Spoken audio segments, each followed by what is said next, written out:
Okay,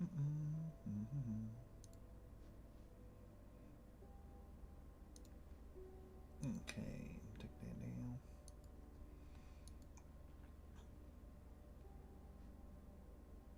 Okay. She's up and running. She's a running.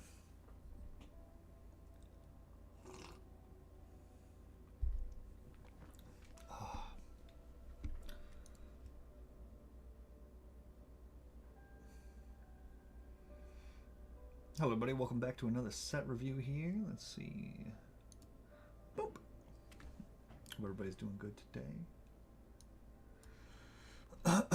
Today we're going to be reviewing Tarkir Dragonstorm's Red. Let's see if we can't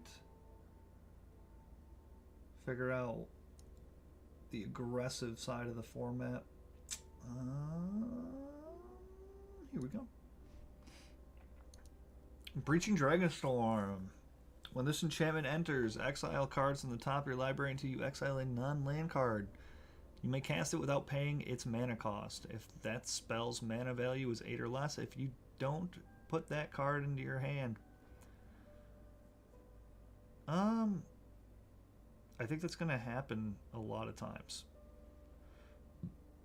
When this enchantment enters, exile cards from the top of your library until you exile a non-land card. Yeah, okay, so it's going to be 8 or less like every time. The issue with this is that you're going to just cast it and you're going to hit like a 1-drop. So this is this is like Breach. This card's probably not good in draft. However, you're going to see some kid play this and just own you with it completely and entirely, so watch out. I think that this is probably just going to be a C-, D even, so I don't think this is a good card. Channel Dragonfire, 1 red. Channel Dragonfire deals 2 damage to any target. Harmonize for 5 and 2 red. You can cast it from your graveyard, but you could tap it. And creature's power, is it? Yeah, tap creature's power X to reduce X. So it's convoke from your graveyard almost, but it's only a single creature. Channeled Dragonfire deals 2 damage to any target. This is good. It's sorcery, but it's still good. You want your low costed spells and low damage dealing spells to be instant, but this is still decent, and it's going to deal with low level threats. However, there are some threats that I could think of already that are 3 toughness, and this card's just not going to deal with. I think that this card in format, based on current creature toughness and how things have been scaled up over the last like 5 or 10 years in Magic, I feel like this card's almost not enough. I feel like this is just going to be a C- card. I'd honestly rather have the 1 black removal in my hand where you deal -1, and then if you do it to your own creature, you can draw, and that almost just feels better than this. So see how it plays out. I mean, this can finish off your opponent. This is 4 damage to your opponent's face. So that's kind of what you need to... That's where I'm looking at more so with this card than killing low-level threats. Low-level threats, though, kind of do need to die, and this card just doesn't do it. Cordy Steelcutter for 1 and a red. Equipped creature gets +1/+1 and has trample and haste. Whenever you cast your second spell each turn, create a 1/1 white monk creature token with prowess. You may attach this equipment to it. So this card is probably going to be one of the reasons to play Jeskai, and to be drafting these low-level or low-costed spells. It does function really well with the spell that we did just look at. So I'm not going to count this thing out for sure. I think that this is actually kind of a bomb. Infinite 1/1s with prowess. As long as you're doing multiple draws in a turn with spells and things of that nature, that's really strong. So I think that this is probably going to be like a B, B a B. I'm going to say BB. I think it's going to be a BB. Could be better, could be B+. I think this card's going to do some damage. For sure. Devoted Duelist, 1 and a red. Haste, Flurry. When you cast your second spell each turn, this creature deals 1 damage to each opponent. So this is a good card. It gets in there. First turn it comes down. It'll probably get in there again. And then eventually, over a period of time, it'll do some pretty decent chunks of damage. If this thing does land 2 hits and then gets off a few flurry spells for 2 mana, you were able to do 7 damage. So congratulations, you're probably going to win the game. I think this is a good card. This is a really solid aggressive pick. So look out for this one for sure. There are better cards in the format to do this. The one where creatures enter and they just deal the damage, I think, is better. But I think that card's either an uncommon or a rare. So this is probably where you'll end up being, just due to the fact that it is a common. And it could be really strong. People are probably going to try to ramp into dragons. So this guy just might be the bane of everybody's existence in the format. Giving him a B, giving him a solid B. If you're just trying to be the aggressor at the table that you're drafting, you could even consider picking something like this. First few picks for sure. If you just want to cut red. Draco Genesis, 6 and 2 red. You may cast dragon spells without paying their mana cost. I don't think this will even be played at all. It'll be the worst mythic for you to open. I'm going to give this a D-. Can I give it an F? I'm going to give it a D-. Equilibrium Adept, 3 into red. When this creature enters, exile the top card of your library. Until the end of your next turn, you may play that card. These cards are always good. When you cast your second spell each turn, this creature gains double strike until end of turn. That's pretty decent. I don't think I want to be playing a 2-4 for 4 in this format, especially in uncommon. I just don't think that this card is good. I want to give this card just a D+. Yeah, cool. It lets me see my next card and gives me another card to play. If I've spent my whole hand and then this is the card I'm playing on turn 4, I feel like I'm going to lose the game. So, I don't know. I just don't like this card. Fire Rim Form, Flash, enchant creature. When this aura enters, enchanted creature gains first strike until end of turn. That's good. Enchanted creature gets +2/+0. Okay. So it's not like Temur Battle Rage good, because Temur Battle Rage was like in the old format, but it's good. It sticks around too, so it permanently gives +2/+0, and they get first strike when it enters. So this is going to be something you're going to want to draft as many of them as you can find, probably in red. You're going to attack every turn, and then you're going to just flash this in and kill whatever is either being blocked or just kill your opponent's face. So this could be a very, very strong card. I think that this is going to be like a B-, especially in this format where you're going to need to get through these larger creatures. And having a combat trick that sticks around is probably going to make all the difference. Yeah, there's combat tricks that stick around are insane. This is actually a really interesting card. Yeah, I want to give it a B. It's probably one of the better cards that I've seen. Just them manipulate. Let me look at this card one more time. This is such an interesting card.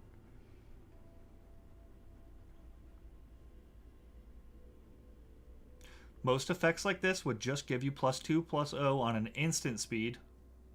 It just would they wouldn't persist. This is yeah, I like where they're going with this. They need to make more flash enchantments like this. For combat tricks that don't stick around, that are pumps or even partial pumps. I feel like they're not good enough in a lot of scenarios, and when they are, they're too good. So this is pretty interesting. I really like this card. On to the next one. 1 red for a 2/2 haste. Ding ding ding. Let's see what this does. At the beginning of your end step, return this creature to its owner's hand. Oh no! He's the bouncy boy. This creature gets +2/+0 until end of turn. Okay. I mean, I'd still play it.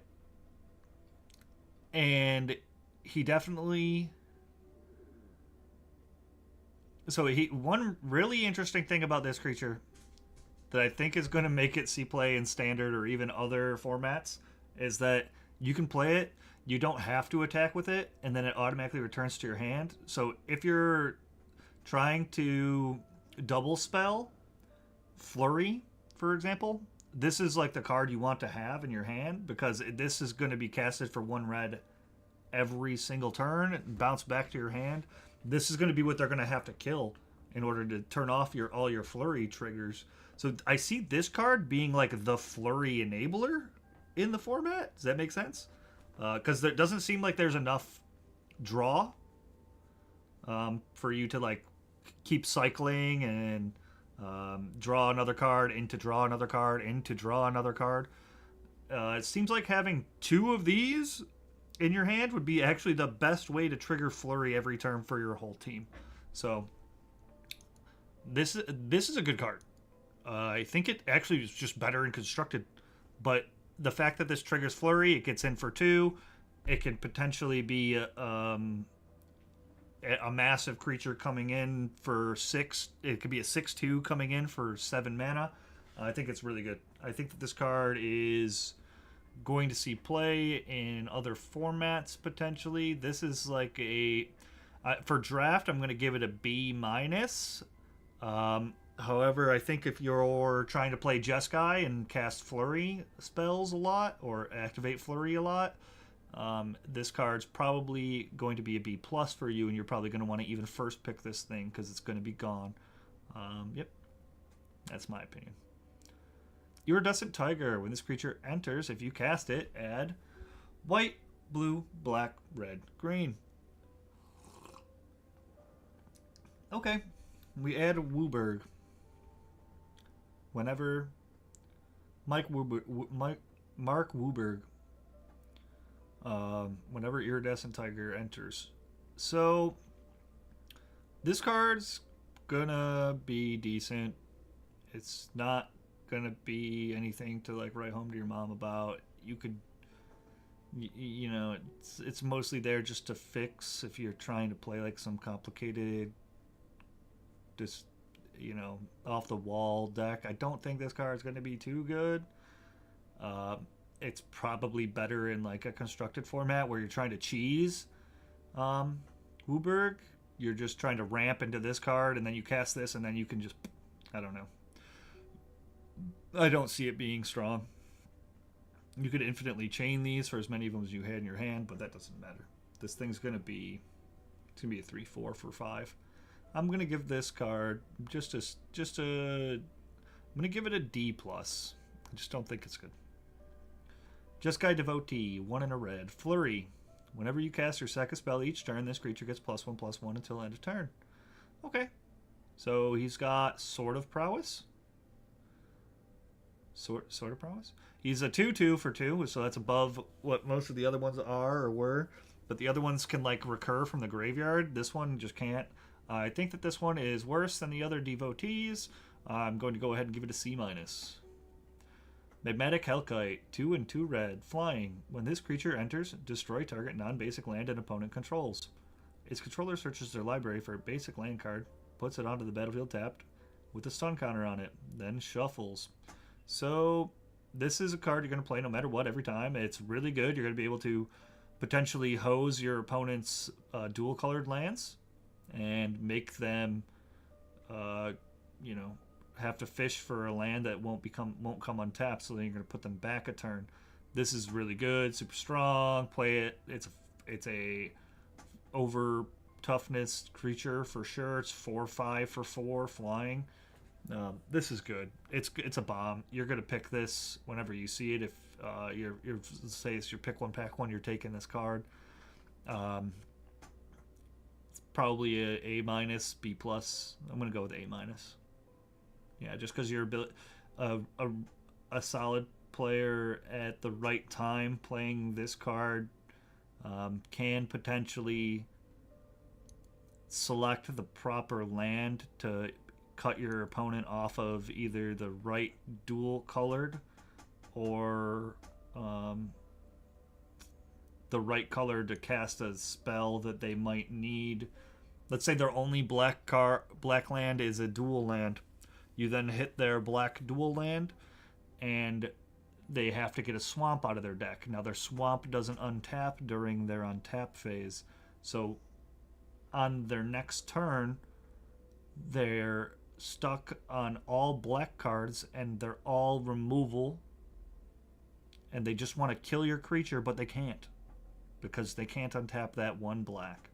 So we'll see. It's going to be a good card. Meticulous Artisan, 3 and a red, prowess. When you cast a non-creature spell, it gets +1/+1 until the end of turn. Everybody knows what prowess is if you play Magic from back in the original Tarkir, which is when they made prowess. Prowess was Jeskai's mechanic back then. It's been used a lot in the most recent sets on and off. When this creature enters, create a treasure token. That's what it is. I don't think this card's too good. It does help you like artificially ramp yourself or even fix your mana. So, hey, what up, monkey? How you doing today? But I think that this card's not that good. It's just a understated prowess. It's okay. And you'll see play in the right deck that needs to fix its mana. That's red. So maybe like a teamer style deck that wants to ramp and fix. You might see people play like 1 or 2. But I don't see this seeing much play at all. I'm going to give it a D+. So. Am I? I used to be top. I was top over top 250 in probably like 6 to 10 sets since MTGA's been released. Lowest rating I ever hit was top 10. I think I was like number 6 or something like that at one point. But my account is actually entirely free to play, which is cool. Yeah, my account's entirely free to play. And that's what people like. If you're free to play on there, you want to win drafts. You want to win drafts. You just got to get the right strategy down and then run it. If you're winning drafts, you're going to go infinite.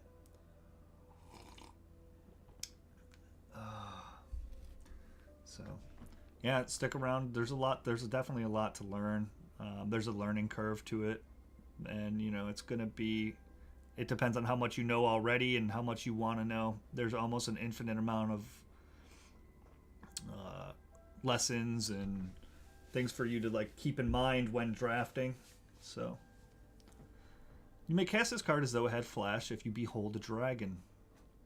So beholding a dragon's something that's kind of coming back from the last Tarkir set. Like I played paper during the prior Tarkir set. This behold mechanic is kind of a thing that what was it, a Jutai's Dragon Speaker. Yeah, so they had... No, this wasn't the one. Is this it?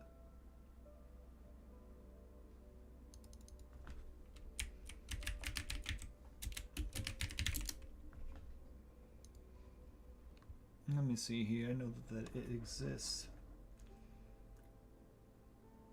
Is it possible to play a draft deck with almost no creatures? Yes, it is. It for sure is. There's a drafter that I used to follow and watch quite a bit. Let's say about 5 or 6 years ago, that he would only play... He would try to play creatureless decks in almost every single format. It depends on the format, really. That's the one thing that I'm gonna say about that, is it heavily depends on your format. Yeah, it heavily depends on the format.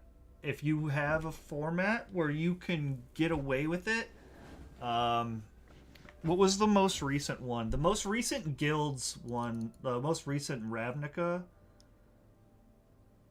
set. you were capable of playing creatureless control. But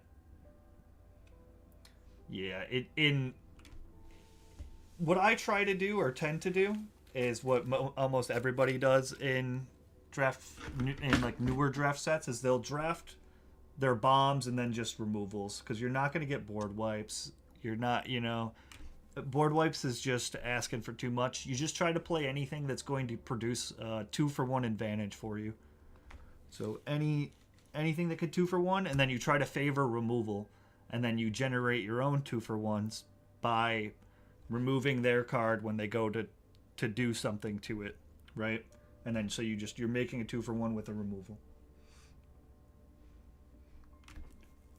In draft and in limited, it's more when you play Supreme Verdict or Wrath of God in constructed, you're getting 3 or 4 creatures for the price of 1 card, right? That doesn't happen in limited. You're just looking to get as many 2-for-1s as you can, and then eventually you get 3 or 4 2-for-1s, and your opponent's just in a chokehold, and there's nothing that they can do to play the game.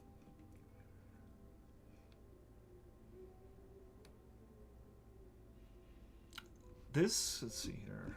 I want to find the Ajutai card I'm thinking of.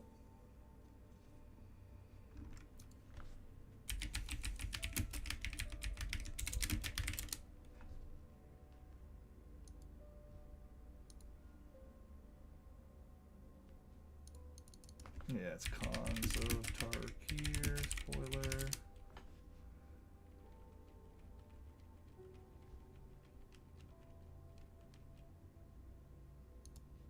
Let's see.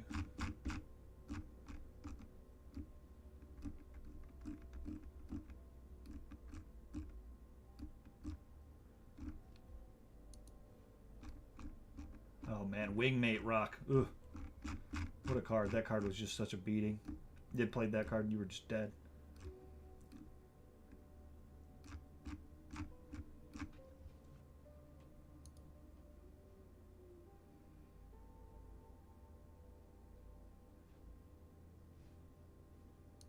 I think it was Orator of Ajutai. That's it.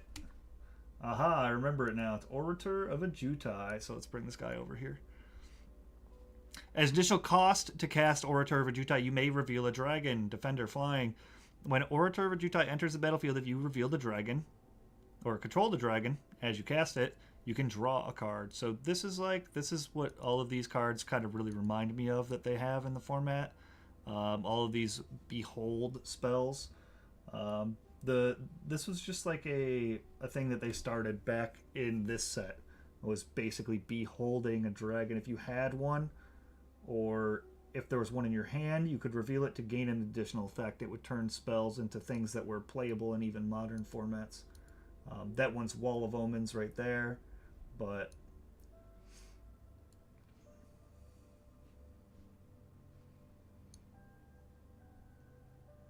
let's see. This is going to be a good one. It's a sorcery. It reminds me of Roast without the ability to exile. And it can go flash, so it's good enough. This is going to see some play in standard, probably, for sure. 2 mana for 4 damage is above the going rate, especially if you can cast it at flash or at instant speed. So I'm going to go ahead and give this a B+, B-. I'll give it a flat B. I'll give it a B. It's not going to kill all the bombs in the format or anything like that. It's not a catch-all removal, but it's definitely solid.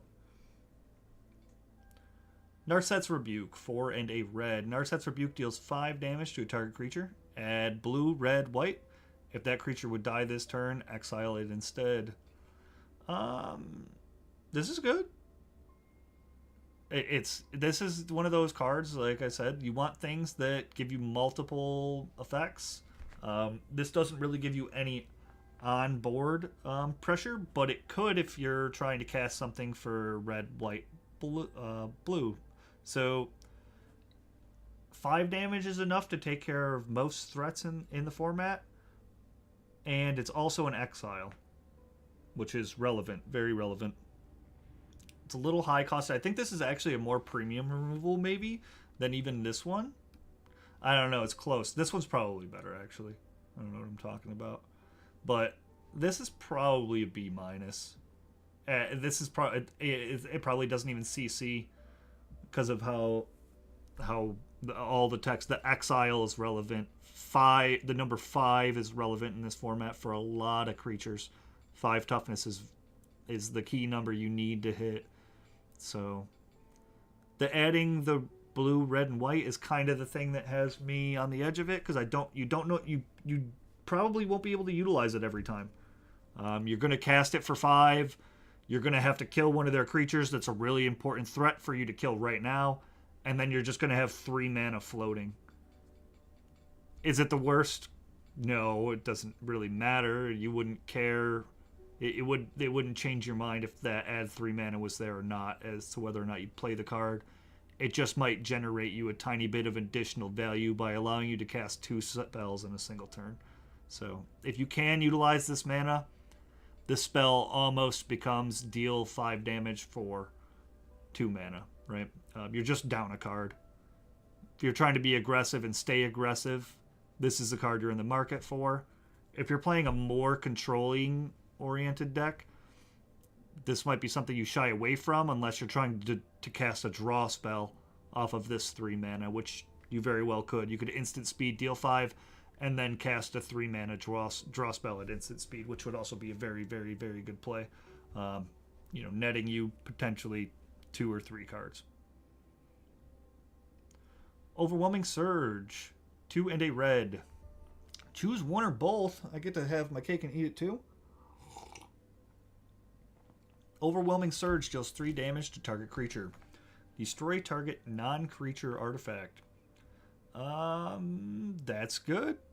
So, the worst case scenario, if you're activating both sides of this, you're killing a treasure token, and then you're also killing a creature. Now, best case scenario, I don't know any. Actually, no, that's a lie. There is one really good artifact. It's in red. 1 in a red for that equipment artifact that you would kill, and then you could destroy another creature. This is going to be played for sure. You don't normally get to run destroy an artifact in your deck for free. Shatter effects, right? So this is going to be good, and it's going to be annoying if there are any good colorless cards that we want to play. We haven't really gotten there yet. I know they have like the obelisks or whatever you'd like to refer, the mana rocks for 3 or 2 mana that exist in this format, allow you to tap. So this card could be really good. If you played a threat on turn 1 and turn 2, and then all they did on their turn 3 was play a mana rock, you could instant speed, kill their mana rock, kill another creature. Now they're down 2 cards for 1, and it was the easiest play of your life. And yeah, you're just happy to play this card. This card's probably better than what I even initially thought. I think this is probably a B+. When I get to artifacts, I probably should consider thinking about this card for sure. This card might make the difference for the red decks. If you're able to destroy your opponent's mana rocks and they're trying to play 3 or 4 color control, which a lot of people try to do in these color intensive formats where everything's multicolored, they're going to try to play 4 and 5 color decks, or 3 and 4 color decks. You're going to be able to shut them off of their mana, and you're going to stop their ramp. They're not going to like this card. So, Rescue Leopard, 2 and a red. Whenever this creature becomes tapped, you may discard a card. If you do, draw a card. Sure. I mean, I'm not the happiest to play this card. I don't think I'm going to try to draft this card. It filters your hand, which is cool, but it's a 4/2 for 3. I'm just going to give this card a D+. If you have to play this, you have to play it to fill out your deck, but I don't think I even want to.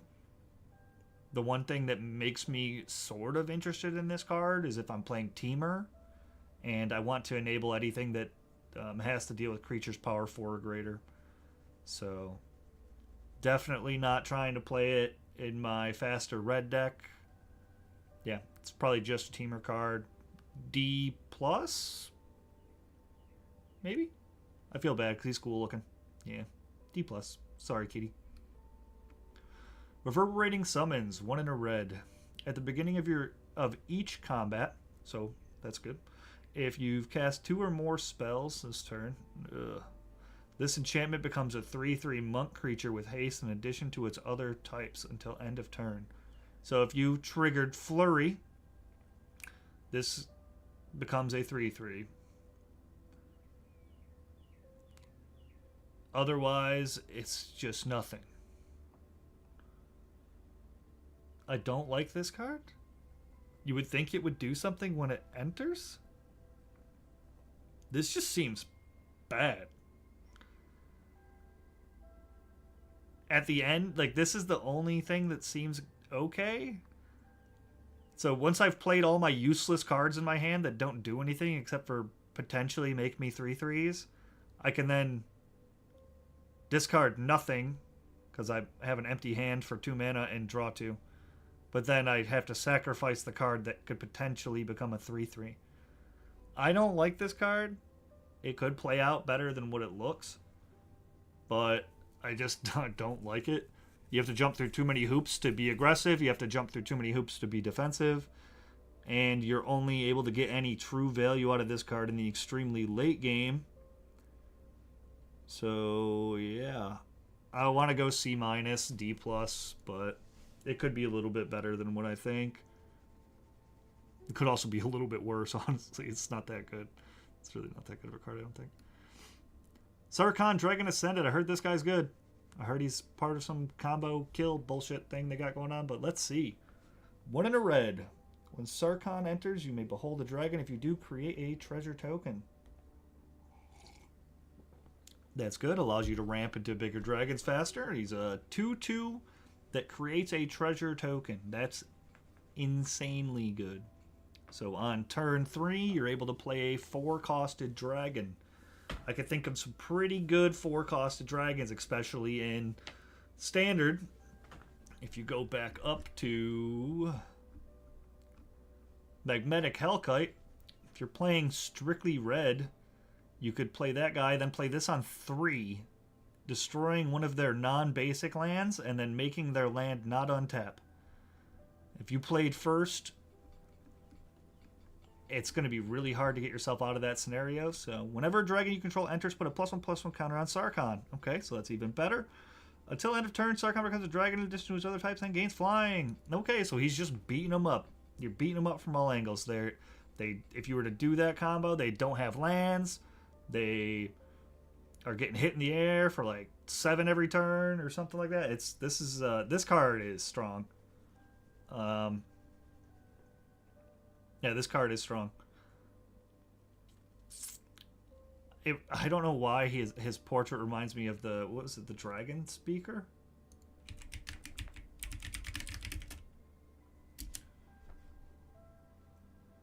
What was his name?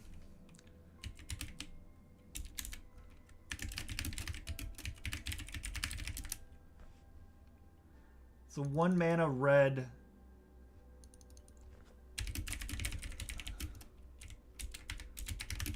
Five or more lands create a dragon, right? Dragon Master Outcast. His picture just reminds me of it. Let's see, Dragon Master Outcast images.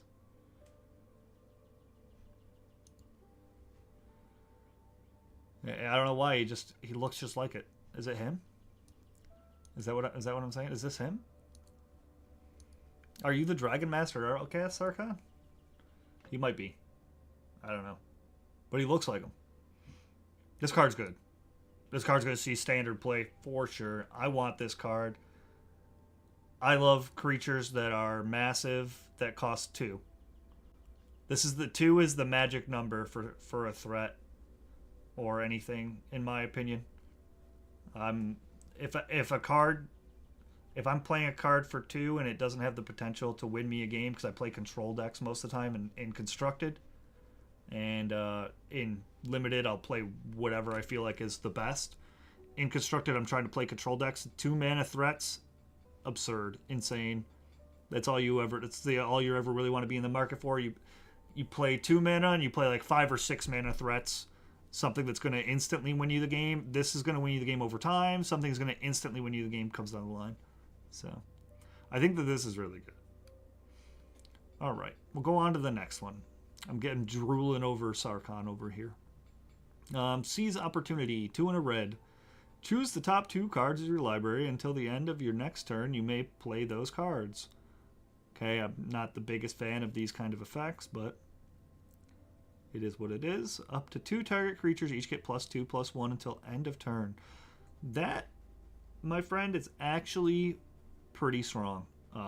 That's going to be 4 damage for 3 mana in almost every scenario in Mardu when you're attacking wide with like 5 or 6 of those tokens. You're going to be able to give +2 to whatever tokens are unblocked. So it'll be really easy to get the 4 damage through with this card. So I think that this will be something people in Mardu are in the market for. And then if you're in the late game and you're stuck and you need more cards, or if they have something on the board that needs to be removed, you could potentially instant speed, draw, look into your deck, or look at the top 2 of your deck. You could draw the card that you need to get yourself out of that scenario. So either way, that this card kind of just makes it work for you. I think you'll play 1 or 2 of these inside your Mardu decks. I'm going to go ahead and give it a C, just because it's solid. Solid common. Multiple uses.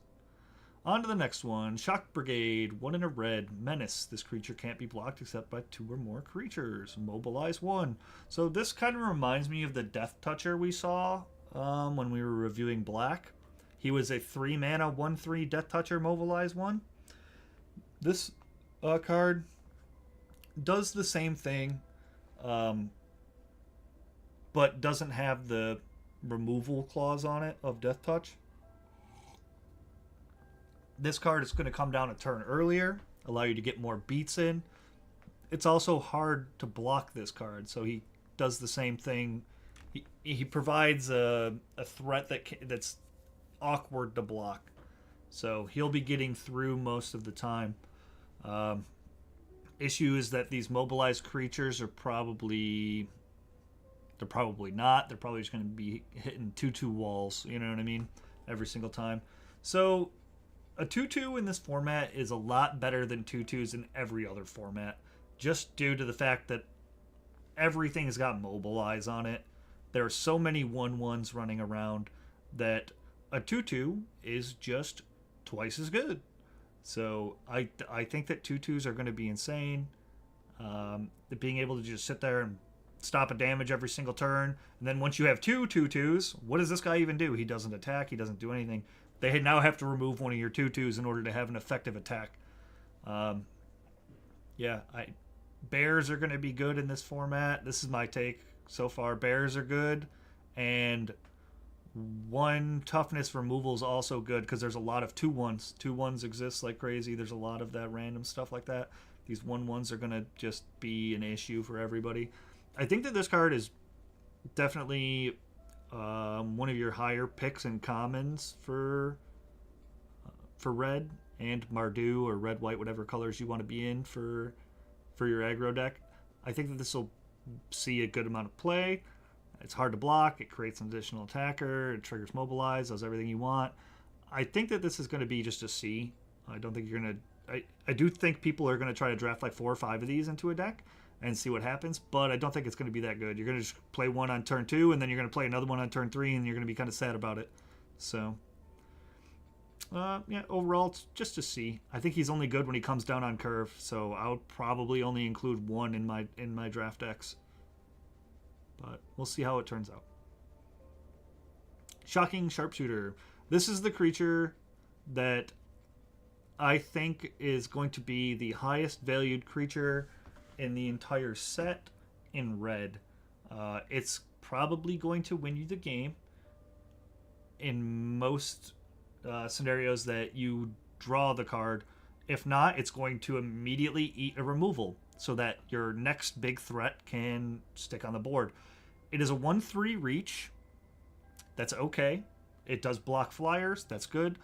The big line of text is whenever another creature you control enters, this creature deals 1 damage to target opponent. So if you were to play this on turn 2 and then this on turn 3, you're actually pretty happy about that. He also works extremely well with this guy, the one that bounces every single turn. So whenever you bounce this guy, I think this is just premium red card, mandatory for Jeskai decks to trigger Flurry, and then he also is insanely good with any of the enter the battlefield synergies that you see. Like, this is the biggest one. I think this is straight up the biggest enter the battlefield synergy in the entire set. This is going to be what they're trying to play around to try to win the game. If you're mobilizing in 3 or 4 tokens every turn, they better be able to block those 3 or 4 tokens because they're automatically taking 4 damage. Now, if those 3 or 4 tokens get through, they're taking another 3 or 4 damage, and then whatever creatures you attacked with that are also getting through and doing more damage. And then whenever you play your next creature out of your hand, they're also doing damage. This is just going to be the card that wins you the game if you're red. At the very least, or towards the end, if your opponent's trying to swing through to win the game, you can throw a reach blocker in front of a flyer and make the trade in your favor. So, or make the race in your favor. So this card's just going to win games. Pick it, play it. This is honestly so well statted at a 1/3 for 2 with its effect that they could have made this card a rare because of how much you're just gonna annihilate with this card. If they made it a rare, Mardu probably wouldn't even exist because of how much of a linchpin this is going to be for them to actually seal games out. So I have to give this card an A-. It's not an insanely large bomb, and it dies to a good amount of removal within the format. But the issue is that you're going to probably have to remove this card when it comes down, so it's getting an A-. Next up, Stadium Headliner for 1, and it's a 1-costed 1/1 red with Mobilize on it. This is a really good rare. Sacrifice this creature, deals damage equal to the number of creatures you control to a target creature. So this is also a huge benefit. So let's go back to the Shocking Sharpshooter. If we play Stadium Headliner on turn 1, then we play Shock Brigade on turn 2, then the Sharpshooter on turn 3, and the Bouncer guy triggers 1 damage, 2 damage, 3 damage because of the Mobilize triggers. Then, on the following turn, when you attack, you could then sacrifice this creature to 1, 2, 3, 4, 5 tokens worth of damage, 5 separate creatures worth of damage, and that would be on turn 4. This card's going to it's funny because it's a 1-drop 1/1, but it's actually just going to take these Mobilize red threat fast decks to the next level. If you see this card and you're lucky and you think that you can draw this card in your opening hand, like if you're that guy, this is the card you want to pick because you're just going to win games. You're just going to run games down. You're going to win them so fast, and yeah, you're going to enjoy it. You're just going to be beating your opponent in the face, and there's going to be absolutely nothing they can do about it. So, and like I said before, 1 attack is usually enough to kill most creatures that people are going to be playing on turn 1 and 2, and even potentially on turn 3. So this is going to get through a couple times, and then it's going to be a removal spell to allow your other creatures to get through even more. So at first it comes down, it does like maybe 3-4 points of damage between it and its Mobilize, but then it becomes a removal spell. So when you can sacrifice your 1-drop to kill their giant dragon they played on turn 4 or 5, you're more than happy to do so. Next up, we have Stormscale Scion. I read this one when it was spoiled. I don't think it's going to be super fantastic in draft, but I do think it... Well, I got to take that back. I don't think it's going to be overly... too much better than what it originally looks like. It's going to be a 4/4 flyer for 6. That's what it's going to be most of the time. You're not going to have the capability of playing a 1-drop on turn like 7 and then casting this for Storm. It's probably not going to happen. This is probably worse than what you think it is. Yeah, it's just not going to be that good. You need things. It's in order for Storm to be good. Like when you look at legacy formats and things like that, when they're trying to play Storm, they're casting spells for free, 0-costed spells. I don't even think that there's a single 0-costed spell that we've come across in this format yet. So, unless you have 7 mana, and you can afford to pay 7 mana for, it would be 2 5/5s, right?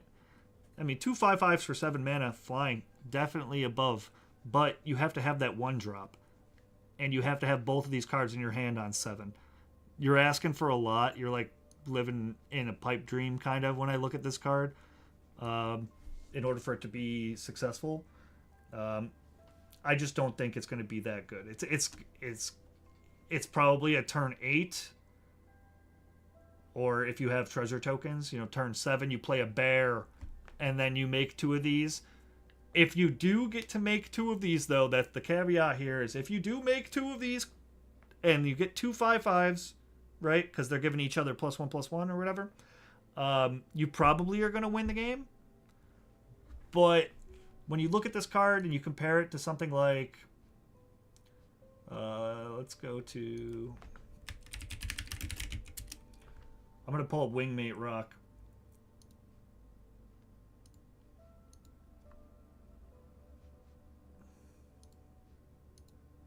Come on, Wingmate Rock, where you at, brother? Okay, so we'll pull it up over here. So, Flying Raid. When Wingmate Rock enters the battlefield, if you attacked with a creature this turn, put a 3/4 white bird creature token of flying onto the battlefield. So, all you had to do was attack with another creature. Now, for 5 mana, you have 2 3/4s for 5 mana. In order to make 2 5/5s, we're probably paying 8. And it requires us to have 2 cards.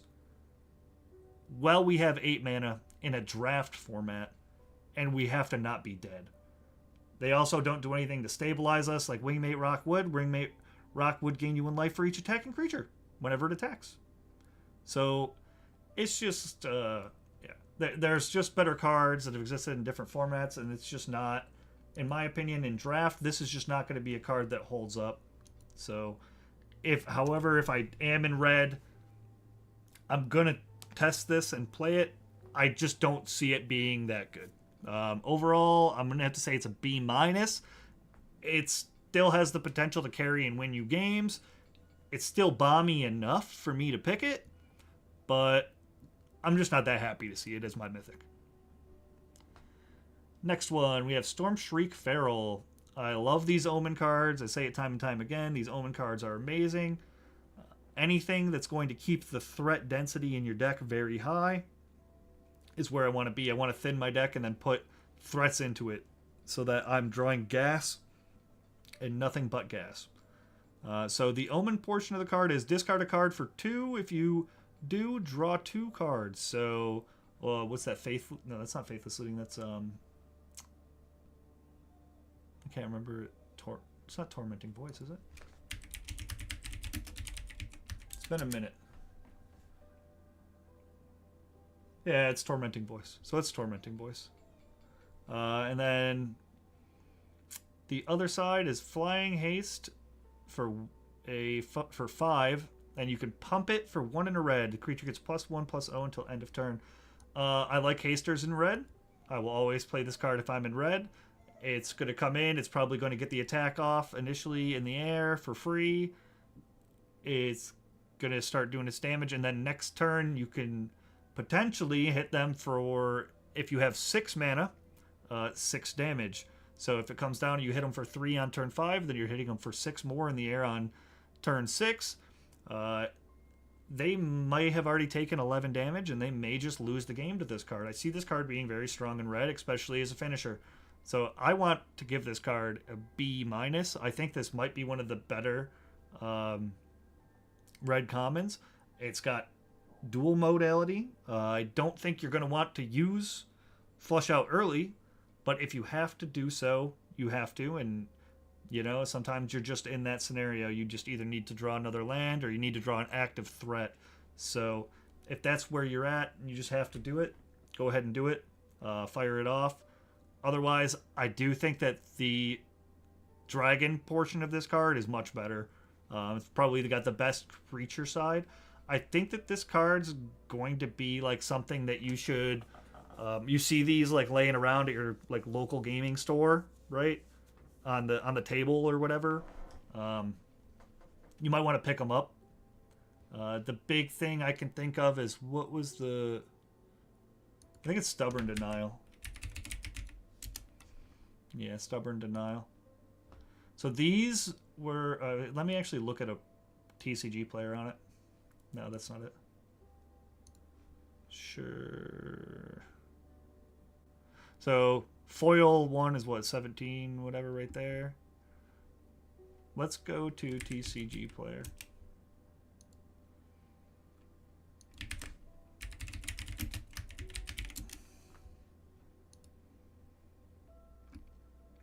So they were up to like $5 at one point.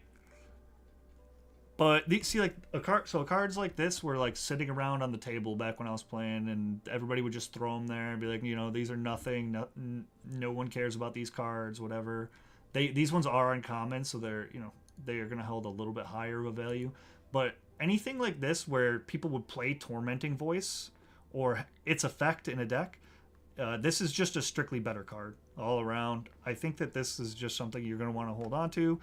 Get a shitty, like if you have a playset binder, like I do, I would grab a playset of these and just I would actually, because I'm a foil guy and I don't care, I like my foils and stuff, I would just get 4 of these in foil and just put them in my playset binder, and who knows, a few years down the line, there's a modern deck that's, you know, you trying to use some janky draw discard shenanigans, and then this half of it's good enough to burn out the opponent sometimes. Any card that is just a strictly better version, I'm always looking to attain. There's just no reason not to. Alright, on to the next one. Summit Intimidator. Reach. When this creature enters, target creature can't block this turn. Okay. That's alright. For 4 mana, it's kind of what you get. He also can put them on the back foot, so I think he's really good. Yeah, I'm just going to give this a C-. He's probably a little bit better than what you think. He's just a 4/3 for 4, but he does have a good enter the battlefield ability that temporarily removes their largest creature for a turn, and then can make you win the race with reach if they're attacking in the air with flyers. As red, you're probably not going to have a lot of flyers, so this will probably be relevant for you. Sunset Strike Master, 1 and a red. Okay, I'm interested. It taps for a red. Sounds good. This kind of allows you to ramp out any 4 mana spell on turn 3, making those dragons that were up there that we were looking at before very, very strong. 2 and a red and tap. Sacrifices creature. It deals 6 damage to target creature with flying. Also a huge reason to have this card. There's so many good reasons to pick this card, it's not even funny. It taps for a red. It ramps you. It's a removal spell when you need it to kill a large dragon. It's a 3/1 that can beat them in the face early game. However, we did talk about the 1 toughness being relevant. This card's not going to do any blocking for you, but you're red, so you're probably not even in the market for blocking. This card's just good.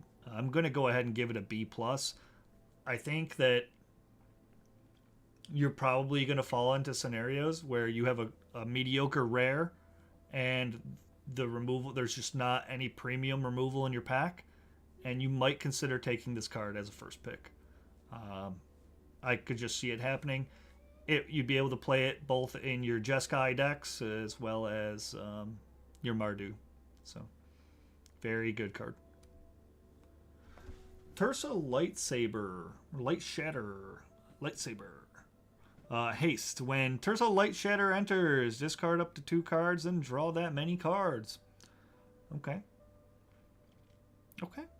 Why not? Discard 2 lands, draw 2 non-lands. Okay. And it's a haste, so it's hitting. This is looking like standard playable. Whenever Tersa Light Shatter attacks, if there are 7 or more cards in your graveyard, because you've been discarding cards, exile a card at random from your graveyard. You may play that card this turn. So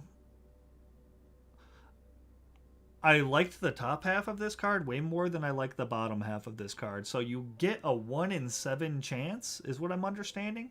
So you can only activate the ability if there are 7 or more. So you can have like 15 cards in your graveyard. And then you exile one of them at random. However,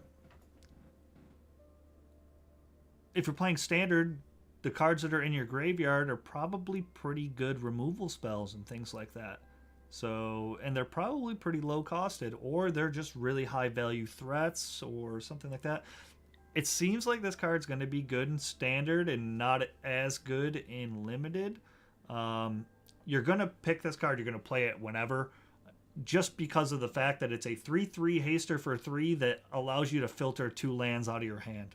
You're going to play it whether or not the other text on the card ever matters. So I don't think that it will in most of your limited games.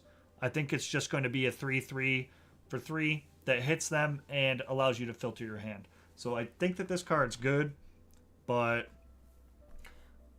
I don't think you're going to trigger the bottom effect on it a lot of times. And if you're thinking that this is the reason the card's good, I think you're misevaluating the card. I'm going to go ahead and give it a B+. I think that this is bomby enough for you to just pick. It's a big body for 3, and it hits the turn it comes down. There's nothing else you'd rather be in the market for, because it's also going to just turn your lands into burn, maybe. Turn your lands into more gas. It's just a good card. If you do get the advantage of playing a card out of your graveyard at random, you should just probably win the game. This card's good enough on its own without you playing a card from your graveyard at random. So, Twin Bolts. Twin Bolt deals 2 damage divided as you choose among 1 or 2 targets. This is good. What the heck was the Electrolyze? This has like Electrolyze vibes, right? But without drawing your card for a blue. So this is good. There's a lot of 1 toughness creatures in the format, or there's a good amount of 2 toughness threats. So I think that you'll pick this card and play it in a lot of your decks. I think that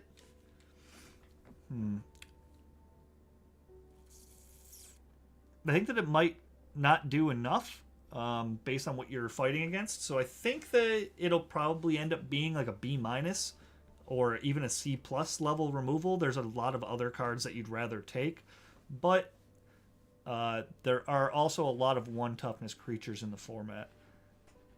It's one of those cards where it's really good when you're playing red into another mid-range or aggressive deck where they're trying to just create a couple of creatures and maybe trade it off.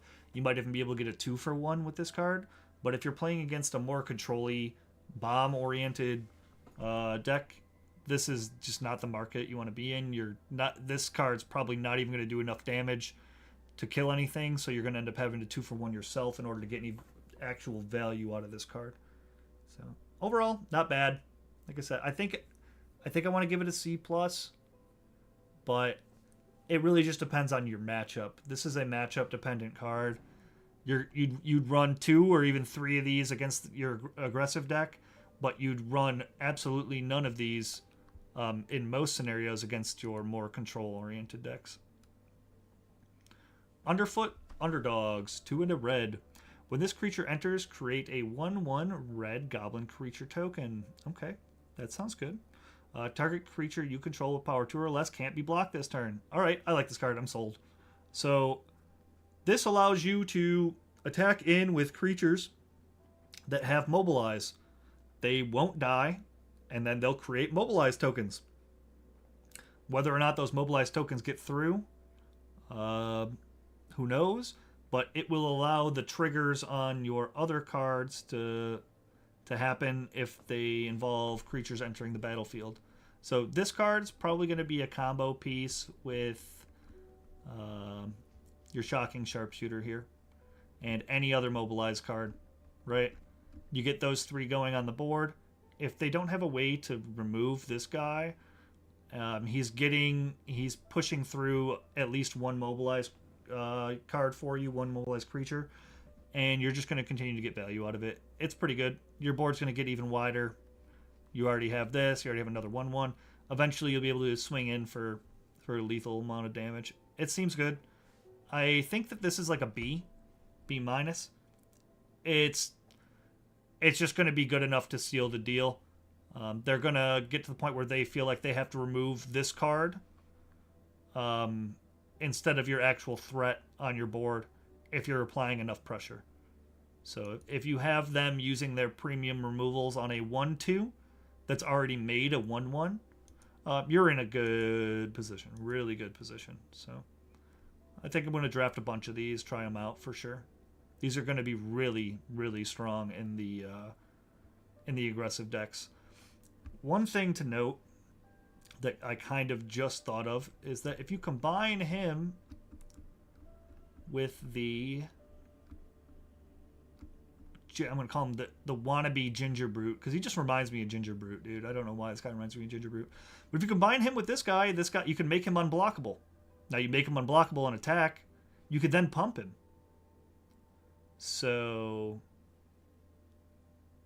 yeah, that's kind of insane. And then if they only have sorcery speed removal for this guy, they have to use the sorcery speed removal on your 1/2, or you're gonna win. So you're just winning with a bunch of crap commons, and you're probably doing it pretty good. And it's gonna be off the back of this guy. It looks really good. Unsparring Boltcaster, 2 and a red. When this creature enters, it deals 5 damage to target creature an opponent controls that was dealt damage this turn. I'm not big on these cards normally. However, with the amount of mobilized creatures that are in the format, I think this card's actually good. You're going to attack with a mobilized card, and then it's going to make a token. They're going to always want to block the token. There's no reason for them not to. So if they block a token for 1, then you can play this card and finish them off for an additional 5, killing any 6 toughness creature just for blocking a mobilized token. So this will be one of those things where player skill's going to become involved. You're going to look to see if they have red.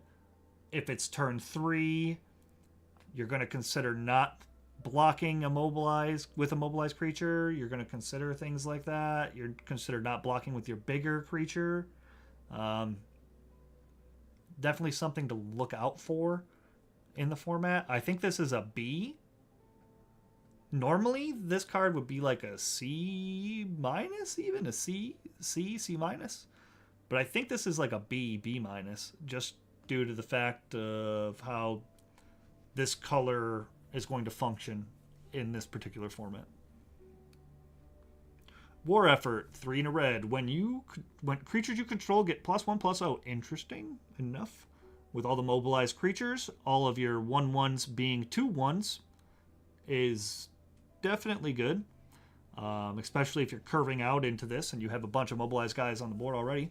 Whenever you attack, create a 1/1 red warrior creature token that's tapped and attacking. Sacrifice. Okay, so it just gives you an additional mobilize. So it creates a 2/1 whenever you attack. That's fine with me.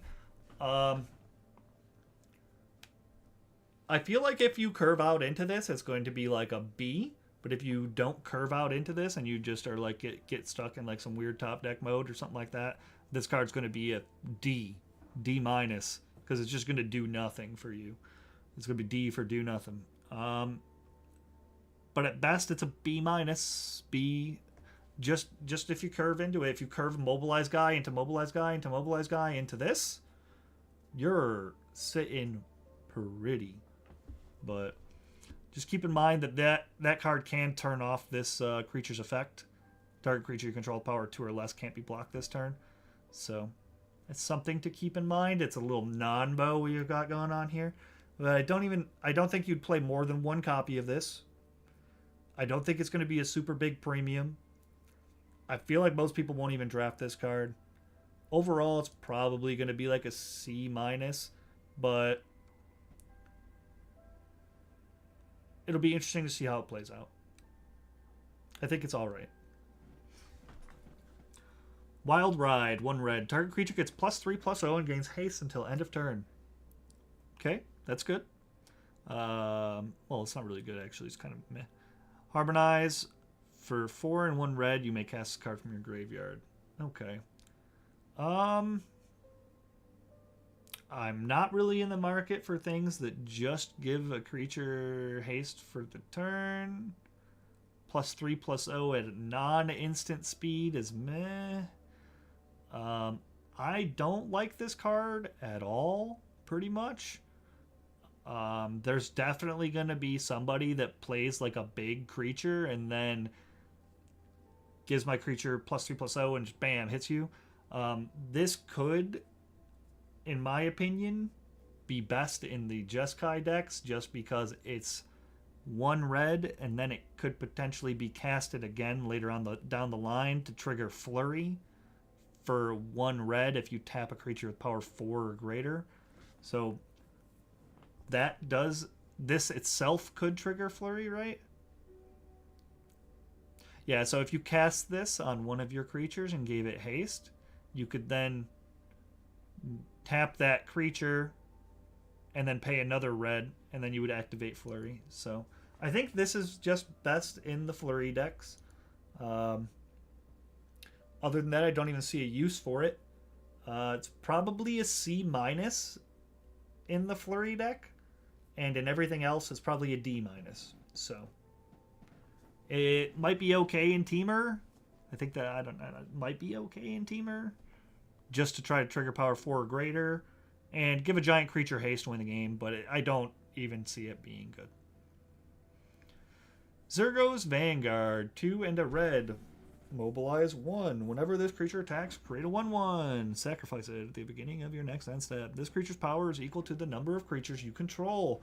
So this guy is going to be a problem. So he counts himself, so he's a 1/3. He's just a 1/3 for 3 at the very least. When he attacks, he becomes a 2/3 that made a 1/1. So now you're dealing with so there'd be 3. It's a 3/4 worth. So on the first attack, it's basically a 3/4, and that doesn't count anything else that you have on the board. This guy is actually massive. Probably going to carry games, going to demand removal. If they don't answer it in a timely manner and it gets 1 or 2 good hits in, they're probably just dead. I think this card's going to be a B. Or even a B+. If you're trying to play aggressive red decks, or if you open a red pack where this is one of the only, or if you open a pack where this is one of your only red cards in the pack, and you're trying to signal to your left or to your right that I'm going to be in red, this is definitely something you could take. I could see people pick oneing this. It just gives me old school vibes with the star mechanics where they go up and up and up based on the amount of something you control, artifacts, lands. It's just going to be good. It's a strong card. So I'm going to go ahead and give it a B+. I think this is going to just carry a bunch of games for people. Okay. It's a good place to take a 2-second break. I'm going to take a bio break. Then come back and do green. So next up is green, boys.